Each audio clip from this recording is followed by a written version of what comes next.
2차 시험을 봤을 때 민법 점수가 어떻게 나왔나요? 최고점이었습니다. 와. 안녕하세요. 네, 박문각 서울법학원에서 강의를 하고 있는 김기찬 법무사입니다. 오늘은 2022년 법무사 시험 우수 합격자 김지연 법무사님을 모시고 인터뷰를 진행해 보도록 하겠습니다. 간단하게 자기소개부터 먼저 부탁드리도록 하겠습니다. 제 이름은 김지연이고요. 저는 87년생으로 올해 37살입니다. 예술중학교, 예술고등학교, 그리고 외국 소재에 있는 예술대학교를 졸업한 비법대생이고요. 법무사 수험 전에는 서울 소재에 있는 독일어 학원에서 독일어 강사로 일을 하였습니다. 그러면 처음으로 이제 법무사 시험을 준비해야겠다라고 마음먹었던 그 시기가 언제인가요? 독일어 학원에서 이제 독일어 자격증 시험 대비를 강의를 하고 있었어요. 이제 그때 시험 대비이기 때문에 이제 다양한 종류의 텍스트를 읽게 되는데, 근데 그 중에서 법에 관해서 제가 제일 관심이 좀 많고 해가지고 법 공부를 한번 해보고 싶다 했었는데, 로스쿨이나 대학원 같이 어디 진학을 하는 것보다는 시험을 봐서 바로 법률 전문가가 될 수 있는 법무사에 좀 더 관심을 가져서 시험을 보게 되었습니다. 그러면 이제 법무사 시험에 관심이 생긴 이후에 이제 공부 계획을 세우셨을 것 같은데 처음에 목표로 했던 수험 기간과 실제 합격까지의 수험 기간은 약간의 차이가 있을 거라고 생각됩니다. 혹시 각각 생각했었던 그러한 기간들이 따로 있나요? 원체 이 시험이 좀 어렵다라고 들어서 제가 감히 언제부터 언제까지 끝내겠다라는 계획을 세우지는 못했었어요.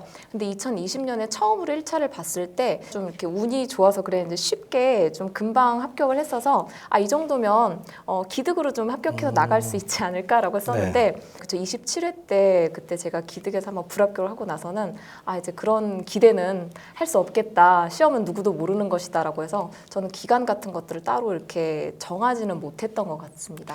그러면 이번에는 제동차로 이렇게 합격을 하신 건가요? 네. 제동차로 합격을 하게 된 나만의 비결 그런 것들이 있다면 하나 말씀해 주실 수 있으신가요? 나에 대한 믿음이었던 것 같아요. 나는 학원 문을 합격해서 닫고 나간다. 그 마음으로 항상 임했던 것 같습니다. 그러면 이렇게 합격에 대한 믿음이 생기기 위한 여러 가지 원인이 있을 것 같은데요. 어떤 것이 그 합격에 이르기 위한 믿음의 가장 큰 결정적인 역할을 하였다고 생각이 되나요? 당연히 부모님과 가족의 지지였던 것 같습니다. 제가 처음에 너무 다른 분야의 공부를 한다고 했을 때에도 믿어주시고 응원해주시고, 공부를 하는 중에도 이렇게 항상 힘내라고 응원해주신 부모님, 덕분에 제가 저를 믿을 수 있었던 것 같아요. 부모님께서 굉장히 자랑스러워 하실 것 같습니다. 1차 시험을 직장 병행으로 하면서 한 번에 합격하셨는데 공부 시간이 부족하지는 않으셨나요? 직장을 다니면서도 내가 얼마 정도 공부를 할 수 있다라는 시간들을 일단 다 정리를 해서 일주일 단위로 해가지고 해서 월요일부터 금요일까지 최대한 활용을 했던 것 같아요. 최대한 집중하고 뭐 당연히 핸드폰 같은 것들은 절대 그 시간에 보지 않고, 제가 대중교통을 타고 다니니까 그 시간을 좀 잘 활용을 했던 것 같아요. 뭐 암기장을 본다라든지 뭐 최신 판례를 본다라든지 그 시간들을 좀 활용을 했던 것 같습니다. 그리고 또 토요일이랑 일요일 같은 때에는 그런 날의 인강들을 조금 몰아서 좀 들었던 것 같아요. 좀 그날은 하루 종일 쓸 수 있기 때문에 인강을 듣는다라든지 아니면 좀 부족했던 판례들을 좀 꼼꼼하게 본다라든지 그렇게 공부를 했습니다. 직장과 함께 이제 수험 준비를 하게 되면 일에서는 스트레스가 굉장할 것으로 예상이 되는데 어떤 식으로 해소하는 방식으로 수험 계획을 세우셨나요? 제가 하고 싶었던 공부를 해서 되게 좋았거든요.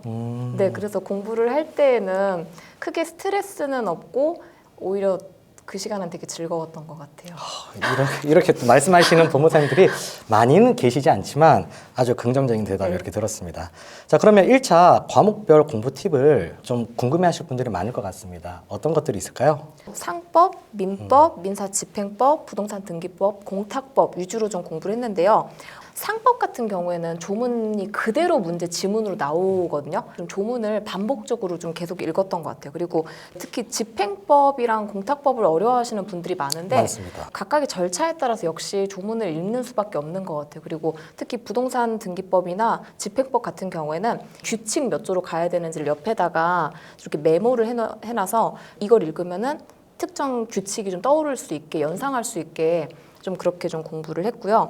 민사집행법이랑 민법 같은 경우에는 키워드만으로 좀 부족하기 때문에 역시 그림을 그려서 이게 이 얘기였지 이런 것들을 바로바로 떠올릴 수 있게 좀 공부를 했습니다. 이제 마지막에는 저희가 최신 판례를 또 놓칠 수가 없는 것 그렇죠. 같아요. 네, 이제 기출 문제들을 제 나름의 분석을 해보면 7에서 8 정도의 비율로 기존의 지문이 나오고 2에서 3의 비율로 최신 판례가 나오는 것 같아요. 그래서 그게 문제가 좀 어려웠다 싶으면은 최신 판례가 한 3의 비율로 그게 나왔을 때가 좀 어려운 것 같은데 그런 최신 판례들도 그냥 그것도 시간을 많이 투자했다라기보다는 학원에서나 이제 교수님들이 정리해주는 정도로만 이렇게 좀 비교를 해봤고요. 비슷한 시험들 뭐 저희 시험이 있기 전에 뭐 9급 공무원이라든지 그렇죠. 이런 것들은 거의 예고편이기 때문에 꼭 한번 보고 간다. 네, 그래서 그런 것들을 다 한번 풀어봤었습니다.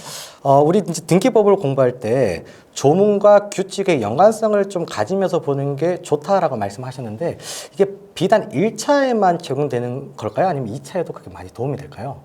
물론 2차까지 전부 다 연결되는 것 같습니다. 특히 부동산 등기법이랑 민법 같은 경우는 1차에도 있지만 2차에도 있기 때문에 저는 이 과목들을 바라볼 때는 1.5차의 마음으로 좀 공부를 했었어요. 하나를 알더라도 정확하게 알아서 판단해야 된다라는 게 정확하게 좀 어떤 의미를 가지고 있을까요? 특히 1차 시험 같은 경우에는 시간이 정말 부족하거든요. 교수님들이나 이제 법무사님들이 항상 말씀하시는 게 아는 지문이 바로바로 보일 수 있게 해야 된다고 해서 제가 썼던 방법은 컬러링 작업이었어요. 틀린 지문에다가 어디 때문에 틀렸는지, 이 단어 때문에 틀렸다 아니면 이런 인과관계 때문에 틀렸다. 이제 틀린 부분에다 밑줄을 긋고 그걸 정말 빠르게 계속 봤던 것 같아요. 실제 기출 문제집을 아예 출력을 했어요. 그래서 풀어보고 그 5개 지문들 중에 틀린 거 오답 거기에다가 형광펜을 그어놓고 그거 자체를 빠르게 봤던 것 같아요. 그래서 시험 2주 전부터는 더 이상 책을 보지 않고 그러니까 아까 컬러링 해놓은 네. 그것만을 계속 보면서 공부를 했었습니다. 그랬더니 실제로 시험장에서는 그 색깔로 이렇게 보여요. 실제로 그 지문이 네, 그런가요? 그 기출 지문이 실제로는 색깔이 입혀진 것처럼 해서 보여서 고민하지 않고 바로 이제 0.1초 만에 바로 넘어가요. 고민하지 않고. 네. 미리 이제 컬러링 작업을 했기 때문에 틀린 부분이 눈에 가시적으로 바로 들어오고 네, 맞아요. 그 효과로 인해서 빨리빨리 문제를 풀 수 있었다. 그렇죠, 네. 그럼 실제 이제 시험 보셨을 때 시간이 좀 부족했나요? 아니면 좀 남아서 다시 좀 헷갈리는 문제들을 검토하는 방식으로 시험을 보셨나요? 20분씩 남았습니다. 박수. 20분씩 네. 남기가 사실 쉽지 않은데 그 20분씩 남았다는 그런 결과를 도출하기 위해서 컬러링 작업이 큰 네. 역할을 했다. 그렇게 정리를 할 수 있겠네요. 자, 그럼 이제 구체적으로 또 2차 시험에 대해서 질문을 좀 드려보도록 하겠습니다. 2021년도 27회 2차 시험에서 민법 과락으로 불합격하셨는데 그때의 심정 좀 억울하기도 할 것 같고요. 그다음에 화도 날 것 같은데 어떠셨나요? 공식적인 발표가 나기 하루 전날에는 수험 번호만 뜨게 되는데 그날 제 번호가 없는 거예요. 정말 많이 울었어요. 엄마 아빠가 다 놀랄 정도로 대성통곡을 하고 제가 울었었는데 그 다음 날에 이제 구체적인 점수가 뜨는데 그때 민법 꽈락인 걸 아니까 오히려 마음이 좀 시원했었어요. 이게 어떻게 보면 나한테 더 좋은 기회일 수도 있겠다라고 생각을 했었어요. 제대로 공부할 수 있는 기회인 것 같아서. 그래서 그 기회를 다시 살려서 그 다음에 이제 2차 시험을 봤을 때 민법 점수가 어떻게 나왔나요? 최고점이었습니다. 와.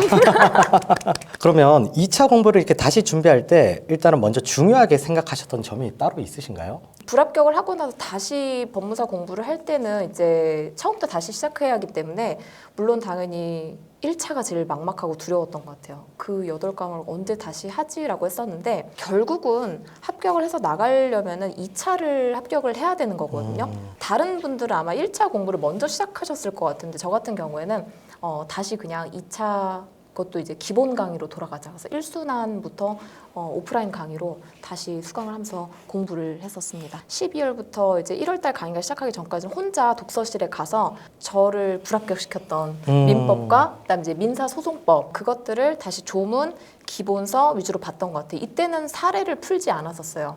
제가 너무 문제풀이에 갇혀서 이건 문제만 보는 게 아닐까 해서 오히려 조문이랑 기본서를 혼자 읽고 1월에 이제 1순환을 가고요.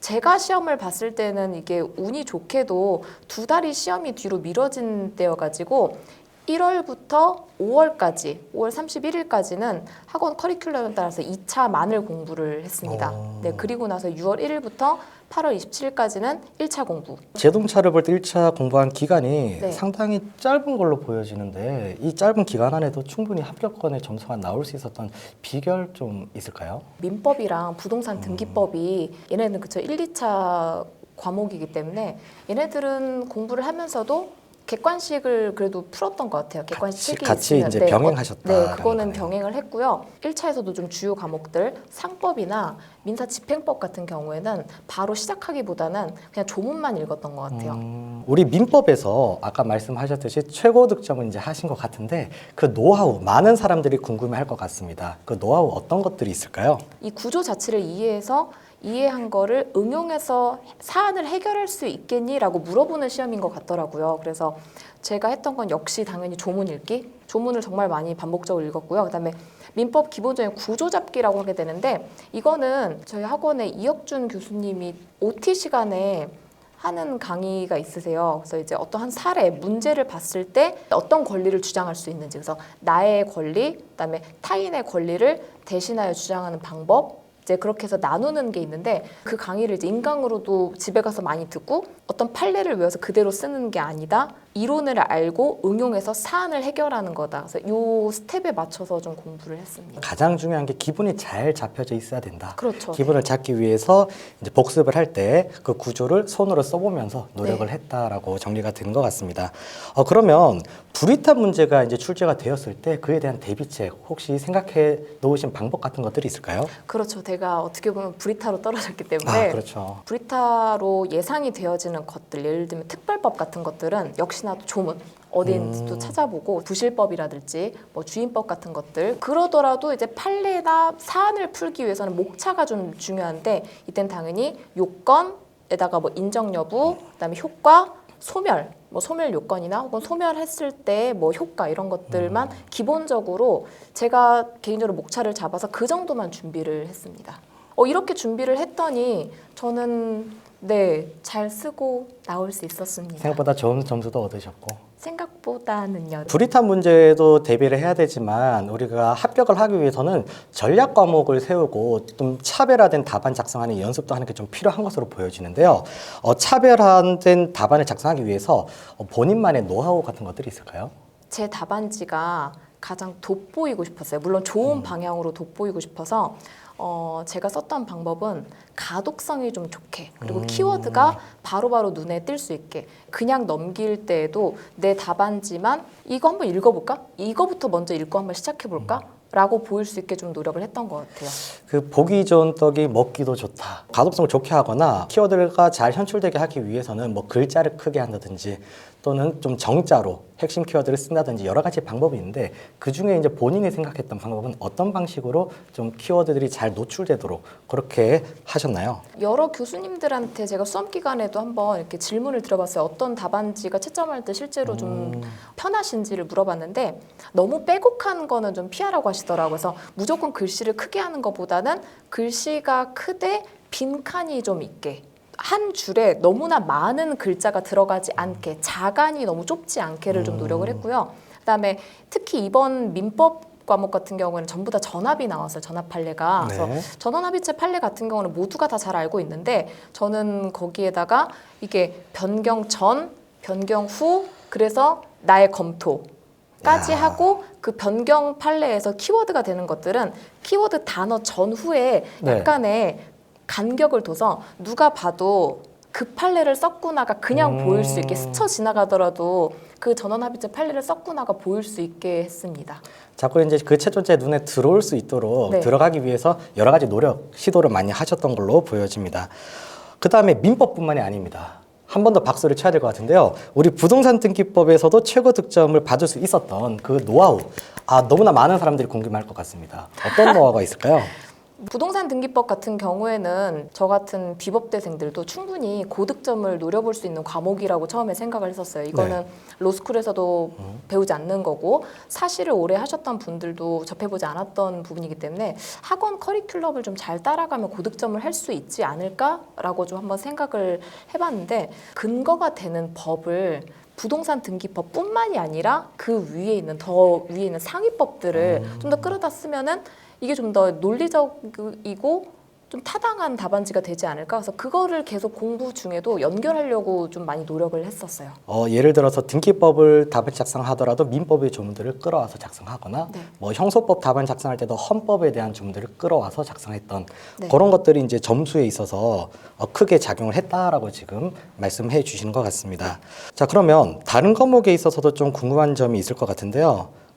민사소송법 또는 뭐 민사서류 또는 형사법에 대해서도 관련된 팁 간략하게라도 네. 이렇게 말씀 주시면 감사할 것 같습니다. 비법대생이기도 하고 이 분야에 대해서는 실무 경험이 없어서 저는 실제로 법원에 방청을 갔었습니다. 이 소송이 어떻게 진행이 되는지가 보고 싶어서. 그래서 이제 그런 것들도 이제 보러 가고, 소송법이고 절차법이기 때문에 당연히 조문을 위주로 좀 봤던 것 같아요. 그리고 이게 조문만 봐서는 좀 막연하거든요. 근데 그렇죠. 실제로 한번 법원을 갔다 오면 별거 아니네. 이거 그냥 이 정도만 하고 넘어가네. 그런데 이거에 관련해서 그런 판례를 내가 공부했었네. 그런 것들이 오히려 떠올라서 되게 재밌었어요. 저는. 단순히 책만으로 보는 게 아니라 여러 가지 방법을 통해서 좀 네. 자연스럽게 체득이 될 수 있도록 그렇게 하신 것 같습니다. 지금 민법과 부동산 등기법에서 최고 득점을 받았다라고 했는데 민법은 최고 득점 몇 점으로 지금 합격을 하셨나요? 제 기억에는 76.5일 거예요. 정확합니다. 이런 분들이 최고 득점을 하시는 것 같습니다. 자, 그다음에 부동산 등기법과 부동산 등기 신청 서류 작성 네. 과목은 몇 점을 받으셨을까요? 부동산 등기법 논술만은 53점이고 서류까지 다 합치게 되면 78점인 걸로 알고 있습니다. 정확합니다. 엑설런트합니다. 자, 그럼 이렇게 지금 비법대생인데도 고득점, 여기에 가장 큰 원인 어떤 거라고 생각하시나요? 처음엔 저도 많이 좀 위축이 될 수밖에 없었는데, 뭐 그렇기 때문에 더 남들보다 더 자주 책을 봐야 되고 할 수밖에 없었던 것 같아요. 우리 법무사 시험에 대해서 도전을 고민하고 계신 분들께 해주고 싶은 말씀이 있으실까요? 고민하는 시간이 길어지면 그만큼 합격이 늦어집니다. 빨리 시작해 주세요. 자, 빨리 시작해 주시기 바랍니다. 자, 소중한 이야기 잘 들었습니다. 수험생 여러분들께 파이팅을 전하면서 마무리하도록 하겠습니다. 수험생 여러분, 파이팅!